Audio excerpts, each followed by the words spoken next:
Shalom, my name is Adam, and I welcome you to the parable of the vineyard. Every day, Yahuah is waking up a remnant, a group of people who are coming out of deceptions, realizing our walk is to consist of faith and obedience to His righteous commands. Each week, we read through and examine a portion of the Torah, allowing the Spirit of the Most High to guide, teach, and open our eyes and ears to the wondrous matters out of His law. Join us as we seek to be refined by His Word, preparing ourselves for the return of our King of Kings, being faithful and obedient, walking in His way, truth, and life.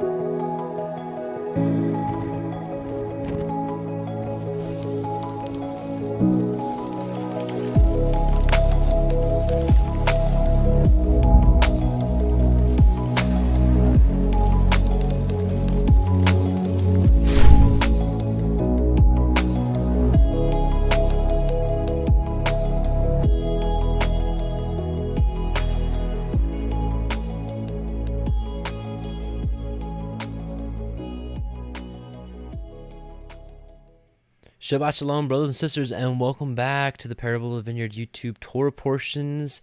This is week 27, Tazria, and this covers Leviticus chapters 12 and 13. This covers the woman's uncleanness period after she gives birth to a child, male or female, and the leper, which we'll talk obviously quite a bit about that tonight. That'll be the bulk of tonight's discussion. But really, how what was this word that was translated to leprosy, how this really has so much to do in the spiritual realm now, in today's day and age. Because what we'll find is the leprosy itself was a manifestation in the skin for one's inward spiritual condition or sin or disobedience. It manifested itself in the skin. In today's day and age, we don't have the temple, so we don't have the way of getting cleansed the right way, so things manifest in different ways, which we'll talk about a little bit shortly. So with that, we'll get started with a quick prayer, and we'll get into it, because this is going to probably be a longer Torah portion too. So let's bow our hearts. Heavenly Father, Yahuah, we come before you in Yahusha's name, and we thank you for allowing us to gather together like this to study your word. O Yahuah, as the psalmist had written, open our eyes that we may behold the wondrous things written in your Torah, and help us to turn our eyes from looking at worthless things, O Yahuah. Open our eyes and ears that we may be hearers and doers of your word, O Yahuah Most High. We bless you in Yahusha's name, and we thank you for all things. Amen. Okay, so we are here in Leviticus, and let me just, oops, I thought I had it pulled up the right way, but I don't. Let me just a moment. Sorry about that. Okay, here we go. And we are at chapter 12. So if you're just joining us, we've been discussing all through Leviticus about the spiritual connotations or the spiritual application for a lot of these sacrifices back in the day, what they were meant, what was meant by them, the implications of them, and kind of how we can apply them to our walk now at a time where we're not giving up sacrifices by animal blood and flesh, but by offering up ourselves, prayer, things like that. So today we're going to start in Leviticus 12:1. And let's read about it. So, in Yahuah, and actually before, just a little disclaimer, I'm a student of the Torah. I know that what I do puts me in a teaching type role, and I'm not excusing myself for the implications for someone that speaks publicly about the scriptures, about how I'll be accountable for all things that I say. I acknowledge that, but I'm letting you know as the listener that I am a student of the Torah, and I invite you to study with me, and we can test or we can learn and grow together. And there'll be some things that you might agree with and some things that you don't agree with, but that happens, quite frankly, with almost any conversation with a believer in today's world. So let's go. Leviticus 12:1. And Yahuah spoke unto Moshe, saying, Speak unto the children of Yisrael, saying, If a woman have conceived seed and born a male child, then she shall be unclean 7 days, according to the days of the separation. For her infirmity, she shall be unclean. Now, one thing I don't think we really haven't spoken of too much yet in Leviticus yet is, what does unclean mean? Unclean doesn't necessarily mean sin. So, like when you're unclean, it doesn't necessarily mean sin. You're just not clean. You cannot enter into the tabernacle. You cannot, come to the tabernacle. You're spiritually unclean, or physically unclean. Really, actually, it was a lot of the applications here. But what we'll see here is, spiritual uncleanness for some of the things to come when it comes to leprosy in the next chapter, the next couple chapters, actually. But just because the woman, bore a child, her uncleanness, right, isn't like she's like sinful and punished, because of it.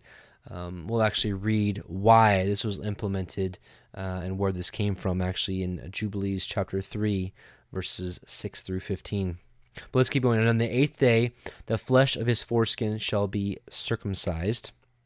And she shall then continue in the blood of her purifying 33 days, so 33 days. She shall touch no hallowed thing, nor come into the sanctuary until the days of her purifying be fulfilled. So a total of 40 days from childbirth to being able to enter and offer the offering, which we'll see here in a second. It's 40 days for a male. But if she bear a female child, then she shall be unclean 2 weeks, as in her separation, and she shall continue in the blood of her purifying 66 days, so 66 days, plus the 14. Now we're looking at 80, so double. So 40 days for a male, 80 days for a female. And when the days of her purifying are fulfilled for a son or for a daughter, she shall bring a lamb of the first year for a burnt offering, and a young pigeon or a turtle dove for a sin offering, unto the door of the tabernacle of the assembly unto the priest. Now, this is kind of a little interesting, right? So, why a sin offering? Is bearing a child sinful? No. We can actually look at, I didn't have it pulled up, but, we can look at Genesis 3. And when they were kicked out, because of the sin, unto the woman he said, I will greatly multiply thy sorrow and thy conception in sorrow. Thou shalt bring forth children, and thy desire shall be to thy husband, and he shall rule over thee. And so we can see this process of painful childbirth and all of the blood and all that kind of stuff. That's punishment for the what people call the original sin. I'm not going to get into original sin doctrine, but what's called the first sin. The first sin. It was initiated by Eve and then perpetrated by Adam, and they were kicked out. And that was the very first punishment upon mankind, was for the woman to bear in extreme pain. So, this sin offering could be a reminder for the very first sin. That's something to consider. We do see this here in Psalm 51:5. Behold, I was shapen in iniquity, and in sin did my mother conceive me. I don't believe that the act of mating is sinful. The marriage bed is actually, it's a good thing. It's a beautiful thing. But I think if we could pinpoint why the sin offering and why the conception in sin is because of the original transgression, and the very first punishment ever imposed on mankind was given to woman. And I can tell you, as a father of 5 children, while I didn't bear them myself, I was right there, and for all 5 of them, and wow, what an experience, and a lot of pain. Wow. So I get why the scriptures, when referring to pain, refers to as a woman with child brings forth. I get it. I kind of get it. I know you women out there that bore a child, they're like, oh, you don't get it. You have no idea. I do and I don't. You're right, I don't, but I kind of do. Anyways. I don't want to get off topic. But, so why sin offering? That would be my only understanding. And someone out there may have a better explanation than that. I am open ears. I'd love to hear So anyway, so they bring the lamb and a young pigeon or a turtle dove for a sin offering, who shall offer it before Yahuwah and make an atonement for her. So there is a forgiveness of atoning need to be done here. And again, that's really the only thing I could think of. I'm really highly open to hearing other understandings. And she shall be cleansed from the issue of her blood. This is the Torah for her that has borne a male or a female. And if she be not able to bring a lamb, then she shall bring 2 turtle doves or 2 young pigeons, the one for the burnt offering and the other for a sin offering, and the priest shall make an atonement for her, and she shall be clean. So if she's poor, instead of one lamb and 1 bird, 2 birds, right? So interesting here, we can kind of get an idea of Yahusha's family situation. Luke 2:22-24, and when the days of her purification, this is Miriam, and when the days of her purification according to the Torah of Moshe were accomplished, they brought him into Jerusalem to present him to Yahuwah, as it is written in the Torah of Yahuwah, every male that openeth the womb shall be called holy to Yahuwah, and to offer a sacrifice according to that which is said in the Torah of Yahuwah, a pair of turtle doves or 2 young pigeons. So, as we just read, if they're not able to provide the lamb, it's more than likely because they were poor. We see here that perhaps the family that Yahusha came from was not very wealthy, because they brought 2 birds instead of a lamb and a bird. So maybe speculation, maybe concrete evidence, don't know, but it's an interesting look into the concept of the family that Yahusha came from. And it makes sense, right? Because he came totally humble. It would make sense that he came from a lowly family. Just like we see all throughout, look at David, he was the least of his family. Gideon was the least tribe of the least. And, Saul, before he turned bad, he was from the smallest tribe, Benjamin, of the lowest family. So this is a common thread here of Yahuwah's anointed, right? Someone that's anointed. So we're going to turn to Jubilees 3, and what we're going to look at now is why the 40 days, why all these different days, why can't they come certain days, why they unclean certain days. Jubilees 3, 6-15. And he awakened Adam out of his sleep. On awakening, he rose on the 6th day, and he brought her to him, and he knew her, and said unto her, This is now bone of my bones, and flesh of my flesh. She shall be called my woman, because she was taken from her man. Therefore shall a man and a woman be one, and therefore shall a man leave his father and his mother, and cleave unto his woman, and they shall be one flesh. In the first week was Adam created, and the rib his woman in the second week. He showed her unto him, and for this reason the commandment was given to keep in their defilement for a male 7 days, and for a female twice 7 days. So this goes back to the order of creation. Adam was created in the first week, and in Jubilees, weeks are weeks of years, so 7 years. So Adam was created in the first 7 years. Eve was created in the second 7 years, so in the first 14 years. At least this is according to Jubilees. In general, I think Jubilees is a phenomenal book. Is it perfect? I don't think so, but I think this is the best explanation I've seen for why the 7 days, the 14 days, the 33 days, and the 40 days, and the 66 days, and the 80 days, and you'll see. And after Adam had completed 40 days in the land where he had been created, we brought him into the Garden of Eden to till and to guard it.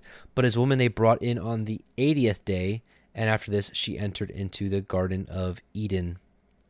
And for this reason, so maybe in this week, maybe this was actually a literal week. Most of this book, so forgive me, I take that back. So most of this book, when it talks about a week, talks about a week of years. But I think in this case, it's got to be a literal week and then a second week. So to keep the numbers right, forgive me. So again, Adam was brought into the Garden of Eden in the 40th day, but his woman they brought in on the 80th day, and after this she entered into the Garden of Eden. And for this reason the commandment is written on the heavenly tablets in regard to her that gives birth. If she bears a male, she shall remain in her uncleanness 7 days, according to the first week of days, and 33 days shall she remain in the blood of her purifying, and she shall not touch any sanctified thing, nor enter into the sanctuary, until she accomplishes these days which are enjoined in the case of a male child.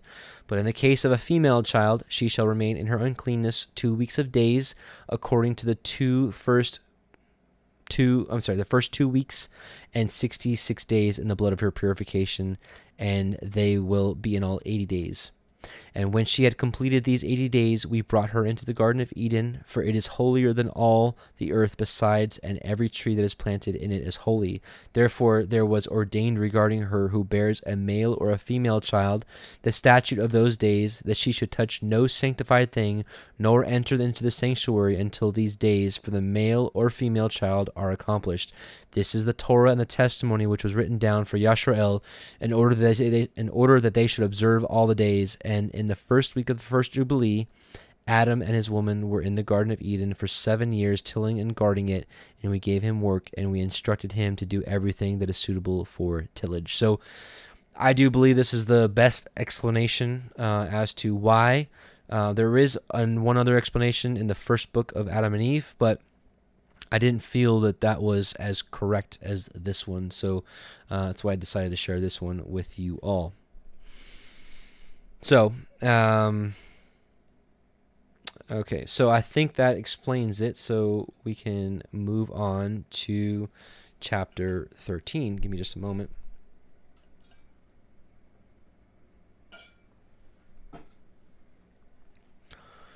Okay, chapter 13, laws about leprosy. Let's look at the Hebrew word.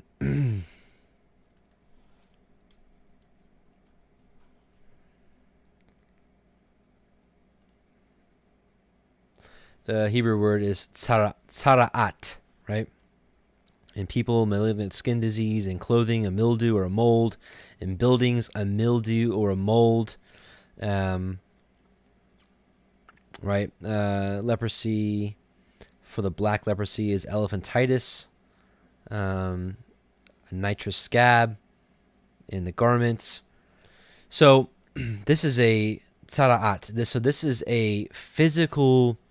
Again, this is a physical manifestation on the flesh for something that is from within, and it is given by Yahuwah, and it is taken away by Yahuwah. What we'll find is that a lot of times it has to do with not hearkening to Yahuwah himself, or not hearkening to the words of a prophet, or not hearkening to the Torah itself. And let's actually, you know what? Let me do this. Start with Exodus 4. Moshe answered and said, "But behold, they will not believe me." So this is when Yahweh was like, "You're going to speak unto the people." But he's like, what if they won't listen to me? Right? So remember, Moshe is the prophet, and he's asking, what if they won't listen to me or hearken unto my voice? For they'll say, Yahuwah has not appeared unto thee. And Yahuwah said unto him, what is that? And so let's skip down here. So Moshe is asking, what if they don't hearken to me? So basically he's asking, what if they don't hearken to the prophet? Verse 6, and Yahuwah said furthermore unto him, put now thine hand into thy bosom. And he put his hand into his bosom, and when he took it out, behold, his hand was leprous as snow. And he said, put thine hand into thy bosom again. And he put it into his hand into his bosom again, and he plucked it out of his bosom, and behold, it was turned again as is of the flesh. So here we see the perfect example. Yahuwah gave the leprosy, Yahuwah took away the leprosy. And again, this stemmed as a sign. Yahuwah was showing them, hey, if they don't hearken, right, show them the sign of leprosy, and then show them, me taking it away, right? So they'll be like, ooh, Numbers 12, 1 through 15. And Miriam and Aharon spake against Moshe because of the Ethiopian woman whom he had married, for he had married an Ethiopian woman. And they said, hath Yahuwah indeed spoken only by Moshe? Hath he not also spoken by us? And Yahuwah heard it. Now the man Moshe was very meek, very humble above all the men which were upon the face of the earth. And Yahuwah spake suddenly unto Moshe, and unto Aharon, and to Miriam, Come ye three out unto the tabernacle of the congregation. And they three came out. And Yahuwah came down in a pillar of the cloud, and stood in the door of the tabernacle, and called Aharon and Miriam, and they both came forth. And he said, Hear now my words. If there be a prophet among you, I, Yahuwah, will make himself known unto him in a vision, and I will speak unto him in a dream. My servant Moshe is not so, who is faithful in all mine house. With him will I speak mouth to mouth, even apparently, and not in dark speeches, right?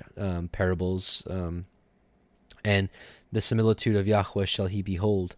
Wherefore then were ye not afraid to speak against my servant Moshe? Or you can even say, speak against my prophet Moshe. And the anger of Yahweh was kindled against them, and he departed. And the cloud departed from off the tabernacle, and behold, Miriam became leprous, white as snow. And Aharon looked upon Miriam, and behold, she was leprous. Right?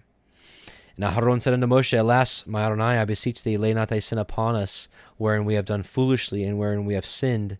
Let her not be as one dead, of whom the flesh is half consumed, when he cometh out of his mother's womb.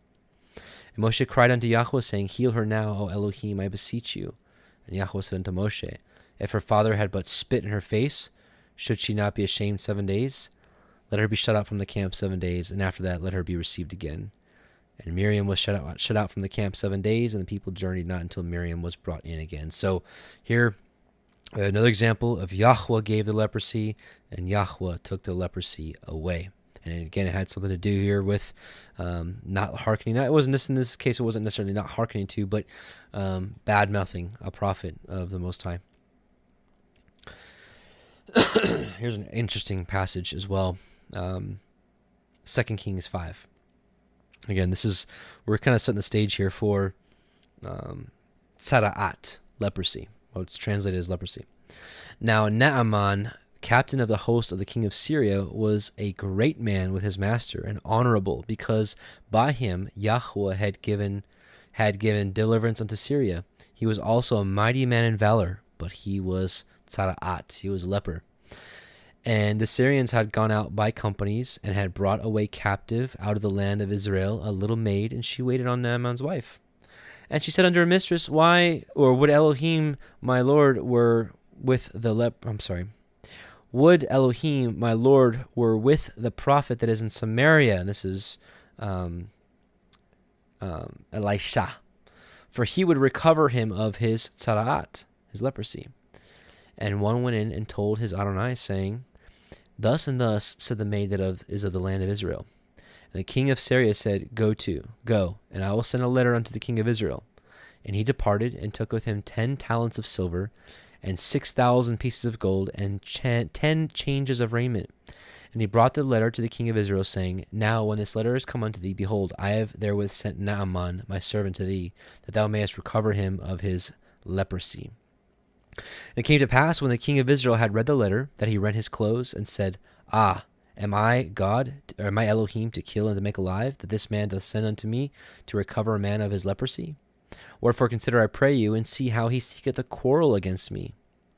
And it was so, when Elisha the man of Elohim had heard that the king of Israel had rent his clothes, he sent to the king, saying, Why have you rent your clothes? Let him come now to me, and he shall know that there is a prophet in Israel. So Naaman came with his horses and with his chariot, and stood at the door of the house of Elisha. And Elisha sent a messenger unto him, saying, Go and wash in the Jordan 7 times, and thy flesh shall come again to thee, and thou shalt be clean. So here we have someone with tzara'at, and we have a prophet giving a proclamation, a decree. But Naaman was wroth, and he went away and said, Behold, I thought that he would surely come out to me and stand and call on the name of Yahweh Elohim, and strike his hand over the place and recover the leper. Right? So do some great thing, right? Are not Abna and the Parfar, the Farpar rivers of Damascus better than all the waters of Israel? May I not wash in them and be clean? So he turned away and went and raged, right? So he's thinking some amazing thing was going to happen. He was going to come out and wave his hand around and do this thing, do a big show or something, and be healed. And his servants came near and spake to him and said, My father, if the prophet had bid you to do some great thing, would you not have done it? Right? Like a great journey. Like you need to go to these far distant mountains, and you need to get this herb that's on the top of the mountain. You got to fight this troll. And once you fight the troll, you get this herb, and you come back, and then we'll do this and that and that and this. He's like, wouldn't you have done it? Naaman would be like, yeah, let's, But he's like, how much rather than when he said to thee, wash and be clean, right? Something simple. Just go wash and be clean. So obviously he came to his senses, and he hearkened to the prophet, and then he went down and dipped himself 7 times in Jordan, according to the saying of the man of Elohim, and his flesh came again like unto the flesh of a little child, and he was clean. So here we don't know exactly why he was stricken with leprosy. We don't get that part of the story, but here we see hearkening to the prophet, hearkening to the word of Elohim through the prophet, and he was made clean by hearkening unto the word. And he returned to the man of Elohim, and he and all his company, and came and stood before him, and said, Behold, now I know that there is no Elohim in all the earth, but in Israel. Now therefore I pray thee, take a blessing of thy servant. Oops. And he said, As Yahuah liveth, before whom I stand, I will receive none. And he urged him to take it, but he refused. And Naaman said, Shall there not then, I pray thee, be given to thy servants 2 mules, burden of earth? For thy servant will henceforth offer neither burnt offering nor sacrifice unto other Elohim, but unto Yahuah. And this thing, Yahuah, pardon thy servant, that when my master goeth into the house of Rimmon to worship there, and he leaneth on my hand, and I bow myself in the house of Rimmon, when I bow down myself in the house of Rimmon, Yahuah, pardon thy servant in this thing. And he said unto him, Go in peace. So he departed from him a little way. But Gehazi, the servant of Elisha, the man of Elohim, said, Behold, my master hath spared Naaman the Syrian, in not receiving at his hands that which he brought. But as Yahuah liveth, I will run after him, and take somewhat of him. So Gehazi followed after Naaman, and when Naaman saw him running after him, he lighted down from the chariot to meet him, and said, Is all well? And he said, All is well. My master hath sent me, saying, Behold, even now there be come to me from Mount Ephraim 2 young men, the sons of prophets. Give them, I pray thee, a talent of silver and 2 changes of garments. And Naaman said, Be content, take 2 talents. And he urged him, and bound 2 talents of silver in 2 bags, with 2 changes of garments, and laid them upon 2 of his servants, and they bare them before him. And when he came to the tower, he took them from their hand, and bestowed them in the house, and he let the men go, and they departed. But he went in and stood before his master. And Elisha said unto him, Whence comest thou, Gehazi? And he said, Thy servant went no whither. I didn't go anywhere. And he said to him, Went not mine heart with thee, when the man turned again from his chariot to meet thee? Is it a time to receive money, and to receive garments, and oliveyards, and vineyards, and sheep, and oxen, and menservants, and maidservants? The leprosy therefore of Naaman shall cleave unto thee, and unto thy seed forever. And he went out from his presence as a leper, white as snow. So here we see hearkening to the prophet, hearkening to the word of Elohim through a prophet, and the leprosy being cleansed. And here we see the servant of Elisha not hearkening to the word of the prophet, disobeying what the prophet said, that we were not going to receive anything. He disobeyed, and he took on the leprosy himself. Let's see another example. 2 Chronicles 26. Then all the people of Judah took Uzziah, who was 16 years old, and made him king in the room of his father Amaziah. He built Eloth and restored it to Judah. After that the king slept with his fathers. 16 years old was Uzziah when he began to reign, and he reigned 52 years in Jerusalem. His mother's name also was Jechaliah of Jerusalem. He did that which was right in the sight of Yahuah, according to all that his father Amaziah did. And he sought Elohim in the days of Zechariah, who had understanding in the visions of Elohim. And as long as he sought Yahuah, Elohim made him to prosper. And he went forth and warred against the Philistines, and brake down the walls of Gath, and the wall of Jabneh, and the walls of Ashdod, and built cities about Ashdod among the Philistines. And Elohim helped him against the Philistines, and against the Arabians that dwelt in Gurbal, and the Mehunims. And the Ammonites gave gifts to Uzziah, and his name spread abroad even to the entering of Egypt, for he strengthened himself exceedingly. Moreover, Uzziah built towers in Jerusalem at the corner gate, at the valley gate, and the turning of the wall, and fortified them. Let's keep going. He had won many battles, did great things, did amazing things. But when he was strong, his heart was lifted up to his destruction. For he transgressed against Yahweh's Elohim, and went into the temple of Yahuah to burn incense upon the altar of incense. So he's like, I'm going to ignore the Torah of Yahuah, and I'm going to go, and I'm the king. I'm going to go in and burn incense, right? And Azariah the priest went in after him, and with him 80 priests of Yahuah that were valiant men, right? These men were strong. They're brave. They knew this is the king. The king can put them all to death. But they were valiant for Yahuwah. And they withstood Uzziah the king and said unto him, It appertaineth not unto thee, Uzziah, to burn incense unto Yahuwah, but to the priests, the sons of Aharon, that are consecrated to burn incense. Go out of the sanctuary, for thou hast trespassed, neither shall it be for thine honor from Yahuwah the Elohim. So instead of humbling himself and hearkening to the priests, or they might have been prophets, then Uzziah was wroth, and had a censer in his hand to burn incense. And while he was wroth with the priests, the leprosy even rose up in his forehead before the priests in the house of Yahuwah from beside the incense altar. And Azariah the chief priest and all the priests looked upon him, and behold, he was leprous in his forehead. And they thrust him out from thence. Yea, himself also hasted out to go, because Yahuwah had smitten him. And Uzziah the king was a leper unto the day of his death, and dwelt in a separated house, being a leper, tzara'at, for he was cut off from the house of Yahuwah.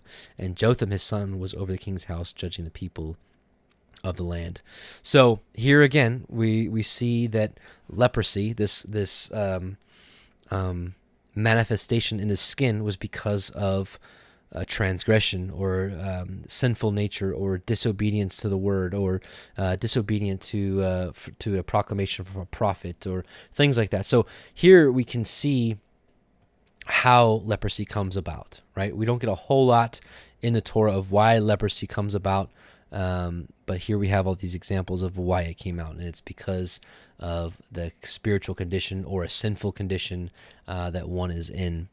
So while we, at this time, we don't have people that fall into sin and transgress the Torah, transgress commandment, and they just break out leprosy. It manifests itself in a different way. So again, let's say you've got an inner problem, right? This is back in the old days. You have an inner problem, and it comes to the surface of your body through your skin, manifesting itself through these lesions, or these there's different versions of this condition. Leprosy isn't just one condition. There's different types of conditions, as we'll read here. But on our time, it's like when people have a spiritual condition, and they're spiritually unclean, they're tzara'at inside. It manifests through their mouth, through their actions, through their deeds, right? And if we have people close to us, near us, that people can't help themselves. They can't hide this condition within themselves, and they make themselves manifest of exactly their condition. So the same thing happens today, but more of in a spiritual connotation, spiritual manner, if that makes sense.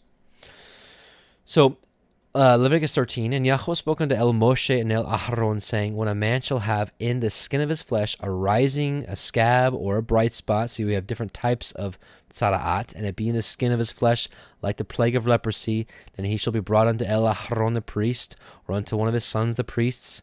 And the priest shall look upon the plague in the skin of the flesh, and when the hair in the plague is turned white, and the plague in the sight be deeper than the skin of his flesh, it is a plague of leprosy, right? So if it's not just skin deep, if it goes deeper, right? It's like a deeper it's like a deeper problem. It's like, the problem manifests itself. The person has to go to the priest inspects it, right? They look upon it, they inspect it, they evaluate what's going on. And if it's deeper than the flesh, right? If it's deeper than the end of his flesh, it is a leprosy. It is tzara'at. And the priest shall look on him and pronounce him unclean. If the bright spot be white in the skin of the flesh, and in sight be not deeper than the skin, and the hair thereof be not turned white, then the priest shall shut him up that has the plague 7 days, right? So, but going back here to the hair turning white, so if the hair is turned white and the plague deeper, right, it is unclean. And what's interesting about this is Yahusha acknowledges this fact, and he says, Matthew 5:36, neither shalt thou swear by thy head, because thou canst not make one hair white or black. But who can? Yahuwah. Who can give leprosy? Tzara'at. Yahuwah. Who can take it away? Yahuwah. Right? Who can make one hair white or black? Yahuwah. Oops. Wrong study. Okay. If the bright spot be white in the skin of his flesh, and in sight be not deeper than the skin, and the hair thereof be not turned white, then the priest shall shut him up that has the plague 7 days. So it was a period of a week, right, until things are evaluated again. And the priest shall look on him on the seventh day, and behold, if the plague in his sight be at a stay, and the plague spread not in the skin, then the priest shall shut him up 7 days more, right? So they get evaluated every 7 days. This is structure, it's order, according to a week, right? So things happen, I guess, according to a week in this realm. And the priest shall look on him again the seventh day, and behold, if the plague be somewhat dark, and the plague spread not in the skin, the priest shall pronounce him clean. It is but a scab, and he shall wash his clothes and be clean. But if the scab spread much abroad in the skin, after that he has been seen of the priest for his cleansing, he shall be seen of the priest again. And if the priest see that, behold, the scab spreads in the skin, then the priest shall pronounce him unclean. It is a tzara'at, it is a leprosy. So, I know a lot of us are just scattered online here. If you're listening to this, a lot of your fellowship is online, but, maybe some of you have some local fellowship. Hopefully your local fellowship has some sort of type of leadership that, when problems arise, when spiritual issues arise, they can inspect the individual as to exactly their condition and what's going on, and what is manifesting itself in them, and act accordingly. And I do believe that there is a point, if someone becomes so profane that they would be set outside the camp, which we'll see here.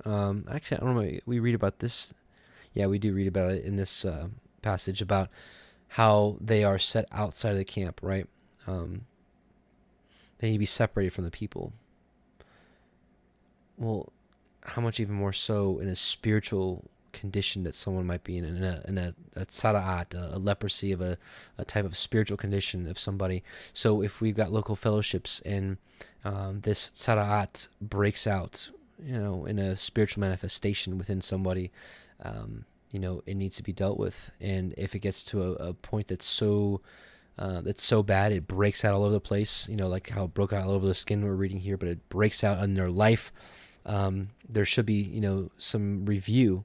And if the person does not hearken or repent, or like we see, how this whole condition of leprosy comes about by not hearkening to leadership, or not hearkening to the words of someone that is sent by Yah, then these things manifest itself. So something to consider, local fellowship, leadership. These kind of things are needed. While we don't have priests, we do have leadership, which the priests were the leaders. We need to have some sort of leadership to inspect individuals when things arise.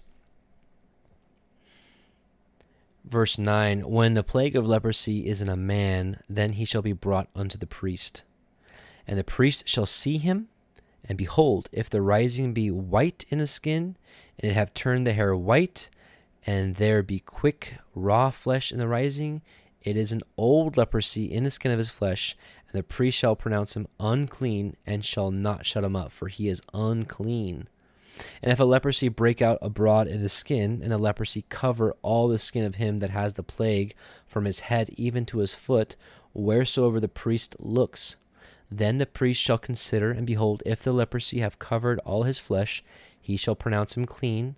That has the plague, it is all turned white, he is clean. So there's something about this turning white thing here that's kind of interesting. And we see that here with David. And, actually, I want to pull that out. Just remember the cleansing white thing, because I want to actually read a little bit further before we actually read that. We'll learn a little bit about the healing first, and then we can do that. But when the raw flesh appears in him, he shall be unclean. And the priest shall see the raw flesh, and pronounce him to be unclean. For the raw flesh is unclean, it is a leprosy. Or if the raw flesh turn again, and be changed unto white, he shall come unto the priest. The priest shall see him, and behold, if the plague be turned into white, then the priest shall pronounce him clean.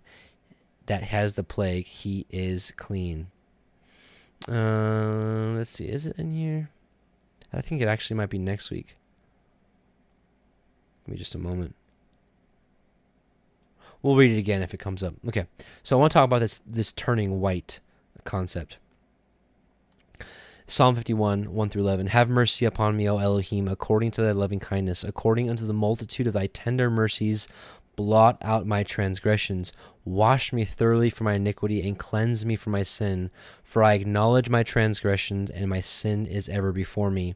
Right? Imagine the leprous person, their sin is ever before them. Against thee only have I sinned, and done this evil in thy sight, that thou mightest be justified when thou speakest, and be clear when thou judgest.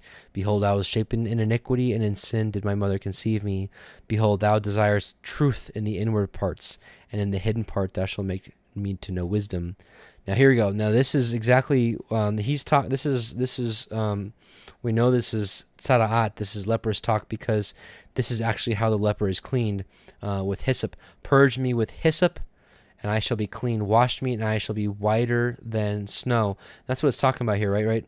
If the plague be turned into white, then the priest shall pronounce him clean that has the plague. Make me to hear joy and gladness, that the bones which thou hast broken may rejoice. Hide thy face from my sins, and blot out all my iniquities. Create in me a clean heart, O Elohim, and renew a right spirit within me. Cast me not away from thy presence, and take not thy Holy Spirit from me. So this is all leper talk, because when one is sent out of the camp, they're sent out of the presence of Yahuwah. And here it is right here, Numbers 5, 1 through 3. And Yahuwah spake unto Moshe, saying, Command the children of Israel that they put out of the camp every leper, and every one that hath an issue, and whosoever is defiled by the dead, both male and female shall you put out. Without the camp ye shall put them, that they defile not their camps, in the midst whereof I dwell. So that's what David's talking about here, right? Don't put me out of thy presence, right?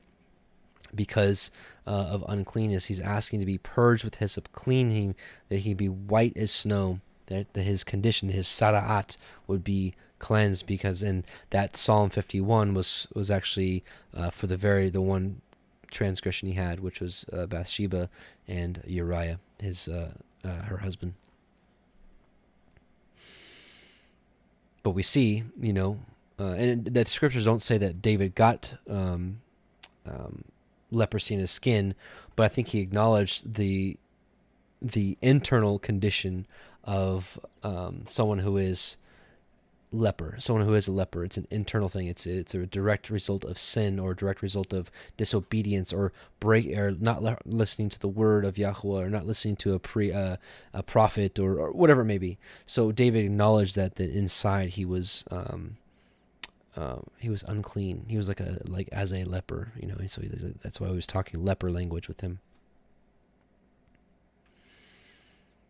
Leviticus 13:18. The flesh also, in which even in the skin thereof was a boil, and is healed, and in the place of the boil there be a white rising, or a bright spot, white and somewhat reddish, and it be showed unto the priest. And if, when the priest sees it, behold, it be in sight lower than the skin, and the hair thereof be turned white, then the priest shall pronounce him unclean. It is a plague of the leprosy broken out of the boils. Because you can see here, again, this is how I'm trying to relate it into a modern sense.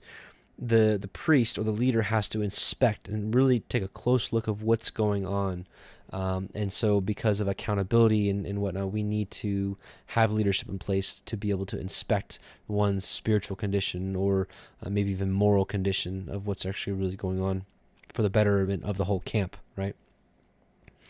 Leviticus 13:21. But if the priest look on it, and behold, there be no white hairs therein, and if it be not lower than the skin, but be somewhat dark, then the priest shall shut him up 7 days. And if it is spread much abroad in the skin, then the priest shall pronounce him unclean. It is a plague, right? So it's spread all over the place, right?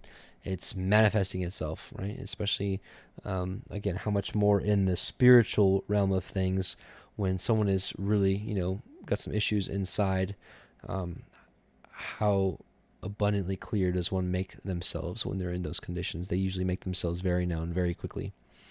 It's like they can't hide it, just like a leper can't hide its spots. Someone in a spiritual uncleanness or this kind of condition cannot hide themselves. It's like Yahuwah makes sure that they manifest themselves. Leviticus 13:23. But if the bright spot stay in his place and spread not, it is a burning boil, and the priest shall pronounce him clean. Or if there be any flesh in the skin whereof there is a hot burning, and the quick flesh that burns have a white bright spot, somewhat reddish or white, Then the priest shall look upon it, and behold, if the hair in the bright spot be turned white, and it be in sight deeper than the skin, it is a leprosy broken out of the burning. Wherefore the priest shall pronounce him unclean. It is the plague of leprosy. It is saraat. But if the priest look on it, and behold, there be no white hair in the bright spot, and it be no lower than the other skin, but somewhat dark, then the priest shall shut him up 7 days. And the priest shall look upon him on the 7th day, and if it spread much abroad in the skin, then the priest shall pronounce him unclean. It is the plague of tzaraat, of leprosy. And if the bright spot stain his place, and spread not in the skin, but be somewhat dark, it is a rising of the burning, and the priest shall pronounce him clean, for it is an inflammation of the burning. And if a man or woman have a plague upon the head or the beard, then the priest shall see the plague, and behold, if it be in sight deeper than the skin, and there be in it a yellow thin hair, then the priest shall pronounce him unclean. It is a dry scall, even a leprosy upon the head or beard. And if the priest look on the plague of the skull, and behold, it be not in sight deeper than the skin, that there is no black hair in it, then the priest shall shut him up that has the plague of the skull 7 days. And in the 7th day the priest shall look on the plague, and behold, if the skull spread not, and there be in it no yellow hair, and the skull be not in sight deeper than the skin, he shall be shaven. But the skull shall he not shave, and the priest shall shut him up that has the skull 7 days more. And in the 7th day the priest shall look upon the skull, and behold, if the skull be not spread in the skin, nor be in sight deeper than the skin, then the priest shall pronounce him clean. He shall wash his clothes and be clean. If you can see the spiritual side of things in the realm of the spirit, like talking about how deep is it? How deep does a problem go? How much root has this sin or this problem within somebody, right? And these are the kind of things that a leader should be able to identify should be able to identify what's going on with a person. And, that also relates to, our family, friends, things like that. We can see these things when they manifest it, right? But if the skull spread much in the skin after his cleansing, then the priest shall look on him, and behold, if the skull be spread in the skin, the priest shall not seek for yellow hair, he is unclean. But if the skull be in his sight at a stay, and that there is a black hair grown up therein, the skull is healed, he is clean, and the priest shall pronounce him clean. If a man also or a woman have in the skin of their flesh bright spots, even white bright spots, then the priest shall look, and behold, if the bright spots in the skin of their flesh be darkish white, and it is a freckled spot that grows in the skin, he is clean, right? So even when some things manifest, right? And so likewise, even when things manifest, there may not be a problem. The leader, the priest, or just needs to look a little closer and be like, what's really going on here? And you might find out that there's no problem. Like this person, had maybe done exactly what they're supposed to do, or it was a misunderstanding or something, because I'll tell you what, anytime you get a group of people together, you're going to have problems. Things happen. But it takes the priest, or in this case, again, in our time, the leader, or leadership, we'll call it leadership. There shouldn't just be one leader. There should be structure, organization. Leadership should inspect, make diligent inquisition, right, and see what's going on. And you may find that there is no tzaraat in somebody, right, that they don't have a condition. Verse 40, and the man whose hair is fallen off his head, he is bald, yet he is clean, right? And he that has his hair fallen off from the part of his head toward his face, he is forehead bald, yet is he clean.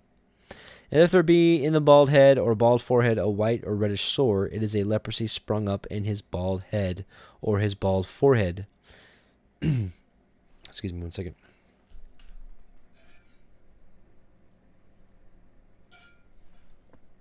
Verse 43, then the priest shall look upon it, and behold, if the rising of the sore be white reddish in his bald head or in his bald forehead, as the leprosy appears in the skin of the flesh, he is a leprous man, he is unclean. The priest shall pronounce him utterly unclean, his plague is in his head.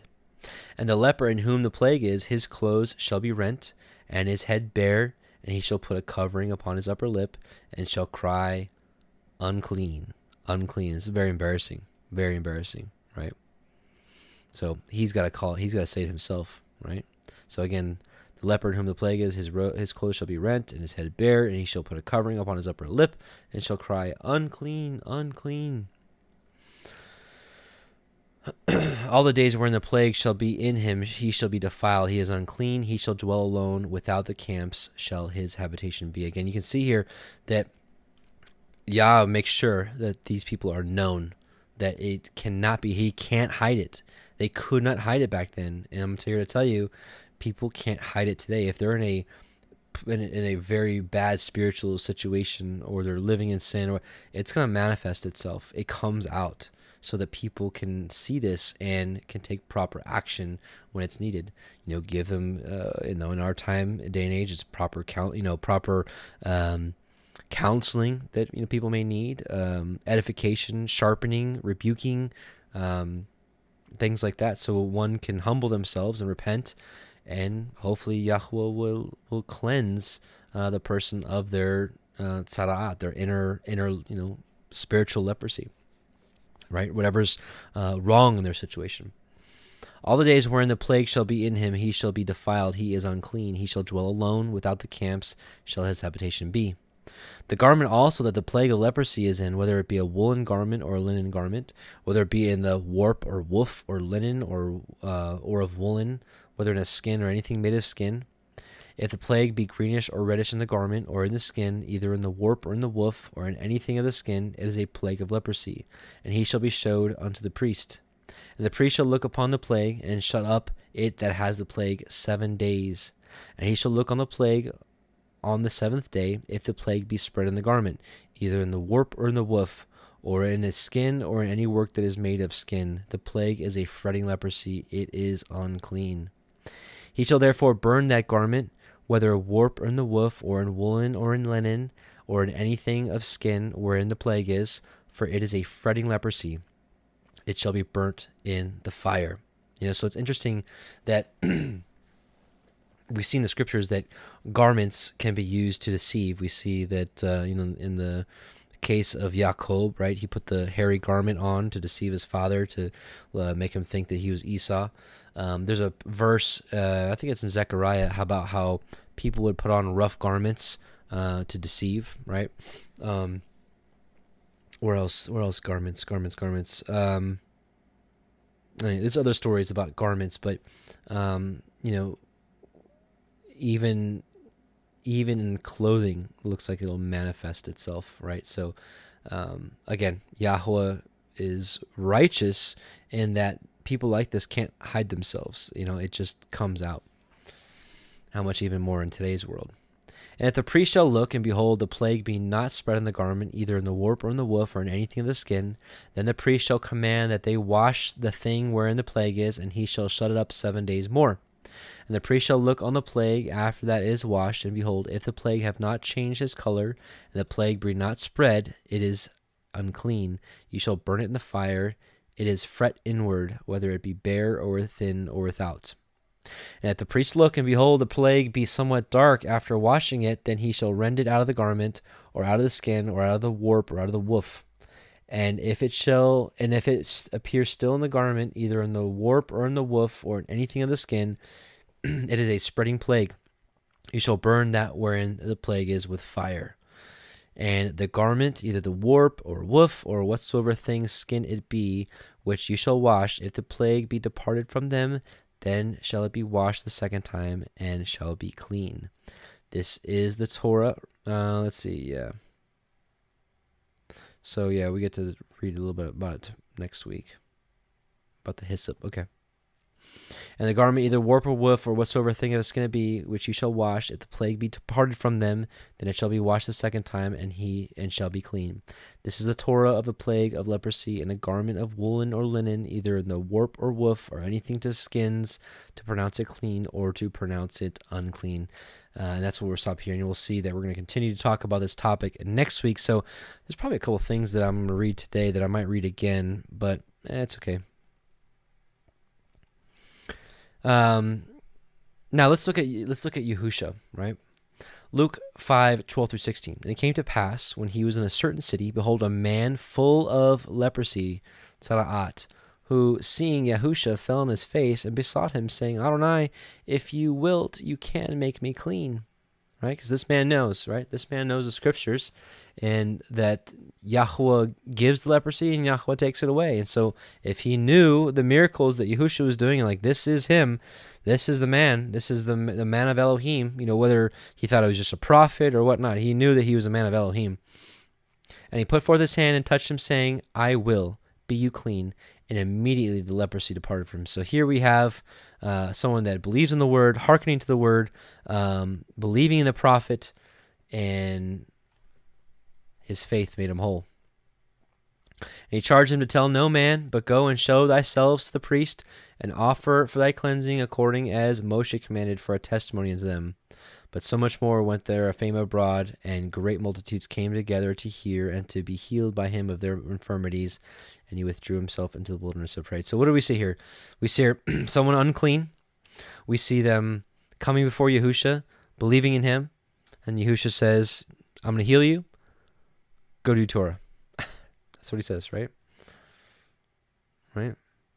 He tells him to go do according as Moshe commanded. Right? So Yahusha, believe in me. I'll clean you. Keep the Torah. That's the gospel. Very short version. Mark 1:40-45. And there came a leper to him, beseeching him and kneeling down to him and saying unto him, if you will, you can make me clean. And Yahusha, moved with compassion, put forth his hand and touched him and said unto him, I will, be you clean. And as soon as he had spoken, immediately the leprosy departed from him, and he was cleansed. And he straightly charged him forthwith and sent him away, saying, see, you say nothing to any man, but go thy way, show thyself to the priest, and offer for thy cleansing those things which Moshe commanded, for a testimony unto them. So, again, believing, being made whole, Yahuwah gives, Yahuwah takes away. Luke 17:11-19. And it came to pass, as he went to Jerusalem, that he passed through the midst of Samaria and Galilee. And as he entered into a certain village, there met him 10 men that were lepers, which stood afar off. And they lifted up their voices and said, Yahusha, Master, have mercy on us. And when he saw them, he said unto them, Go show yourselves unto the priests. And it came to pass that as they went, they were cleansed. Right? So as they started, they weren't cleansed yet, but they turned and started walking to go do as he said. And because they were hearkening to him, they hearkened to the prophet, they hearkened unto Yahusha, the word, right? They were cleansed. They were healed. And one of them, when he saw that he was healed, turned back and with a loud voice glorified Elohim and fell down on his face at his feet, giving him thanks. And he was a Samaritan. And Yahusha answered and said, Were there not 10 cleansed? But where are the 9? They are not found that return to give glory to Elohim, save this stranger. And he said unto him, Arise, go thy way. Thy faith has made thee whole. Faith in the word. Faith in believing what Elohim has said. Faith in his Messiah that he sent. Let's talk a little bit more about being cleaned. 1 Peter 2. According to the foreknowledge of Elohim the Father, through the sanctification of the Spirit, unto the obedience and sprinkling of the blood of Yahusha, grace unto you and peace be multiplied. Right? This sanctification, this cleansing of the Spirit. So, when Yahusha died, was resurrected, went unto the Father, right? The blood, right? His blood sanctifies us in the spirit, in the inner being, in the conscience. Hebrews 10:22, let us draw near with a true heart and full assurance of faith, having our hearts sprinkled from an evil conscience and our bodies washed with pure water, right? Let him cleanse us. Let him make us clean. Although we all came to him unclean, let him clean us, right? And that we may walk in his way. 1 Peter 1:18-22, for as much as you know that you were not redeemed with corruptible things, as silver and gold from your vain conversation received by the tradition from your fathers, but with the precious blood of Messiah, as of a lamb without blemish and without spot, who verily was foreordained before the foundation of the world, whom by him do believe in Elohim, that raised him up from the dead and gave him glory, that that your faith and hope might be in Elohim, seeing you have purified your souls and obeying the truth through the Spirit. That's a powerful verse right there. Purifying, cleaning our souls, right? Think about this condition, this condition that used to manifest itself in the skin, but in our in really the more spiritual and permanent sense, our souls have been purified by obeying the truth through the Spirit unto unfeigned love of the brethren. See that you love one another with a pure heart fervently. Ezekiel 36:24-27, for I will take you from among the heathen and gather you out of all countries and will bring you into your own land. Then I will sprinkle clean water upon you, and you shall be clean from all your filthiness, from all your idols. I will cleanse you. A new heart also will I give you, and a new spirit will I put within you. And I will take away the stony heart out of your flesh, and I will give you a heart of flesh. And I will put my spirit within you, and cause you to walk in my statutes, and ye shall keep my judgments and do them. Hallelujah. So again, we believe on Messiah Yahusha, we get cleansed, and we go do Torah. That's what we are to do. So with that, actually, this one wasn't as long as I thought it was going to be. With that, brothers and sisters, we're actually done with the Torah portion. We're actually going to be talking more about this next week in Metzora, which is the next two chapters, 14 and 15. A lot of people put these two studies together, and I probably could have done that, and we could have really all learned the same thing. So next week we might talk about some of the same things, but I wanted to maybe go a little more in depth about the healing part of it. So I probably should have saved those last verses that we just talked about, quite frankly, because we haven't talked about healing about it yet. So yeah, probably should have talked about that next week. But anyways, we can go over it again. With that being said, brothers and sisters, let's do a couple things. We're going to pray. We're going to do the priestly blessing. It's actually a new priestly blessing song, and by Brother Jake and myself. And probably do a couple more songs. It's Shabbat after all. We can do a couple songs. So with that, let's end this with some prayer. Heavenly Father, O Yahuwah, we come before you, and we bless you in Yahusha's name, and we thank you for cleansing us, in our hearts and in our ruach through the sprinkling of the blood of Messiah Yahusha that you sent for us. We thank you for all that you do, how you bless us. We thank you for allowing us to gather like this, and we pray you continue to open our eyes and ears that we may hear and see, and to walk in your way in spirit and in truth, the way Messiah Yahusha taught us to do so. We say Shabbat Shalom to you, and we thank you for all things, O Yahuwah. Amen. So, brothers and sisters, hey, Shabbat Shalom to you. We're going to do a couple songs. I pray it blesses you. We'll start with the priestly blessing. We'll probably do the song of Moshe, and maybe, I don't know, we'll see. But with that, hey, Shabbat Shalom. I hope you enjoy it. If you have local fellowships tomorrow, I hope you enjoy those. If you're just hanging out at the house, hope you have a peaceful, restful day. And, hey, may Yah bless you and keep you. Shalom.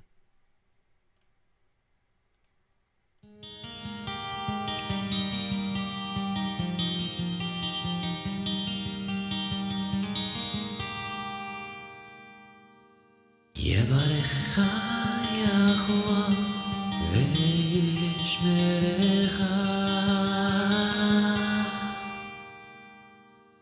יאר יחוה פניו לך וחונקה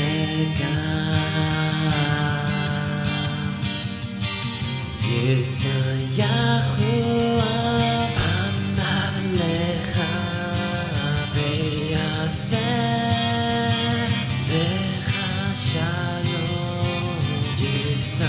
Yahuwah panav lecha v'yaseh lecha shalom v'yaseh lecha shalom v'yaseh lecha shalom.